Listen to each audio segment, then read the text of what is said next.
क्या आप जानते हैं एक ट्रेन की कीमत कितनी होती है? और क्या आपको पता है आप जिस ट्रेन में यात्रा करते हैं वो बनती कहां पर है? और क्या आपको पता है भारतीय रेलवे की सबसे महंगी ट्रेन कौन सी है? दोस्तों, भारत आबादी के मामले में दुनिया का सबसे बड़ा देश है। अब लोग ज्यादा हैं तो उनके ट्रैवल के लिए भी तो कोई ना कोई सुविधा होनी चाहिए ना। अब इस सुविधा में भारत का रेलवे नेटवर्क बहुत बड़ा रोल प्ले करता है। यहाँ का ट्रेन नेटवर्क लंबाई के मामले में चौथा सबसे बड़ा ट्रेन नेटवर्क है, जो हर रोज हजारों लाखों भारतीय लोगों को उनकी मंजिल तक पहुंचाता है। और भारत ही क्यों, कोई भी देश हो, वहाँ छोटी से लेकर बड़ी दूरी को तय करने में ट्रेन ही लोगों की मदद करती है। तो ऐसे में जानना बहुत जरूरी हो जाता है कि आखिर एक ट्रेन की कीमत कितनी होती है। ट्रेन की कीमत आपको बताने से पहले दोस्तों, अगर हम बात करें भारतीय रेलवे में रोजगार की, तो आपको बता दें कि रेलवे बड़ी संख्या में लोगों को रोजगार देता है और आज लगभग 13 लाख लोग भारतीय रेलवे में काम कर रहे हैं और ये संख्या दिन पर दिन बढ़ती ही जा रही है।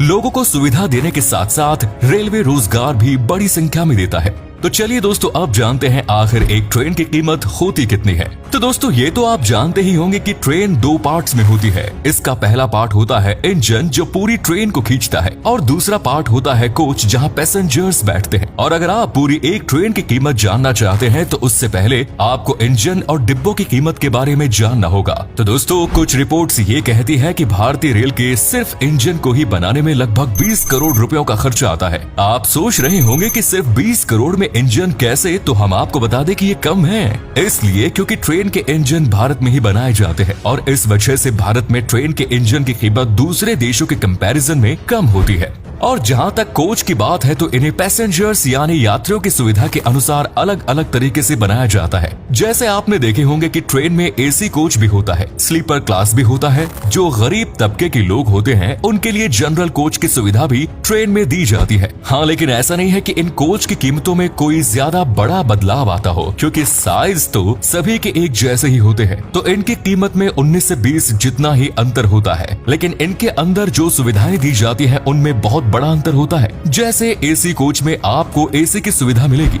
और आप अच्छे से रिलैक्स भी कर सकते हैं, जबकि स्लीपर क्लास में दी जाने वाली सुविधाएं कुछ अलग होती है। ठीक इसी तरह जनरल क्लास में सुविधाएं अलग होती हैं। अब ये भी हम सभी जानते हैं कि भारत में ट्रेनों में चाहे कोई भी कोच हो, सुविधा में कहीं न कहीं फीकापन नजर आ ही जाता है। लेकिन दोस्तों, आपको बता दें कि इंडियन रेलवे अब अपने रेलवे नेटवर्क का विस्तार करने के साथ साथ उनसे मिलने वाली फैसिलिटीज को भी धीरे धीरे बढ़ा रहा है। यानी जल्द ही आप भारत की ट्रेनों में बेहतर सुविधाओं के साथ एक बेहतर सफर तय कर सकेंगे। हाल ही में मोदी सरकार द्वारा अपने सबसे अच्छे मित्र देश जापान के साथ भारत में बुलेट ट्रेन का सपना साकार होने की बात भी कही गई है, जिसके बाद ये कहना गलत नहीं होगा कि बुलेट ट्रेन आने के साथ साथ इंडियन रेलवे नेटवर्क को एक नई ग्रोथ मिलेगी।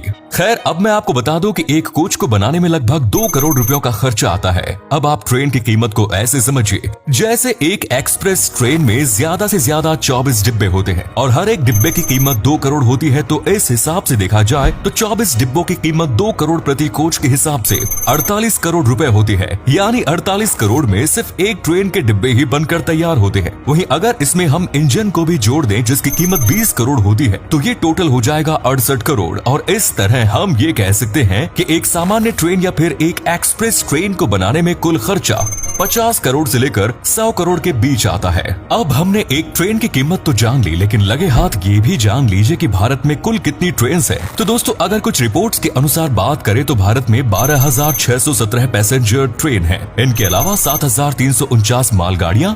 अब दोस्तों, क्योंकि भारतीय रेलवे नई ट्रेन्स को बनाने में लगा हुआ है, तो वो दिन अब दूर नहीं जब आपको भारत में इन ट्रेन्स की संख्या में वृद्धि देखने को मिलेगी। इतना ही नहीं, ट्रेन्स में आपको डिजिटल सुविधाएं मिलेंगी। यूं तो भारतीय रेलवे लंबाई के मामले में दुनिया का चौथा सबसे बड़ा नेटवर्क है, लेकिन आपको बता दें कि अब रेलवे जिस रफ्तार से डेवलप कर रहा है, वो जल्द ही दूसरी या पहली पोजीशन पर भी आ सकता है। अगर आप सोच रहे हैं कि भारत में रेलवे ट्रैक की लंबाई कितनी है, तो आपको बता दें कि भारत में रेलवे ट्रैक की कुल लंबाई 67,368 किलोमीटर है और इतने डिस्टेंस को कवर करने के लिए रोजाना हजारों ट्रेन दौड़ती है। रोजाना हजारों ट्रेन लाखों भारतीयों को उनकी मंजिल तक पहुंचाती है। अब ये तो हुई ट्रेन की कीमत। अब जरा ये भी जान लेते हैं कि आखिर भारत में ट्रेन को जन्म दिया किसने।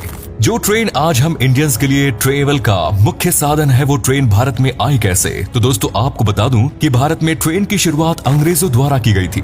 जी हाँ, वही अंग्रेज जो भारत में मुनाफा कमाने के इरादे से आए थे और भारत को डिवाइड करके वापस चले गए। अब आपको ये भी बता दे कि ट्रेन की शुरुआत करने में भी अंग्रेजों का ही फायदा था, क्योंकि वो ट्रेन के जरिए भारत में अपने व्यापार को बढ़ाना चाहते थे। भारत की पहली ट्रेन 16 अप्रैल 1853 को मुंबई से ठाणे के बीच चलाई गई। इस तरह देखा जाए तो इंडिया के रेलवे का इतिहास काफी पुराना है। हालांकि इतना पुराना इतिहास होने के बावजूद रेलवे का नेशनलाइजेशन साल 1951 को हुआ। अब दोस्तों मैं ये उम्मीद कर सकता हूँ कि आपको ये मालूम हो गया होगा कि एक ट्रेन की कीमत आखिर कितनी होती है, और आपके दिमाग में जो लंबे टाइम से सवाल फुदक रहा था उसे भी अब शांति मिल गई होगी।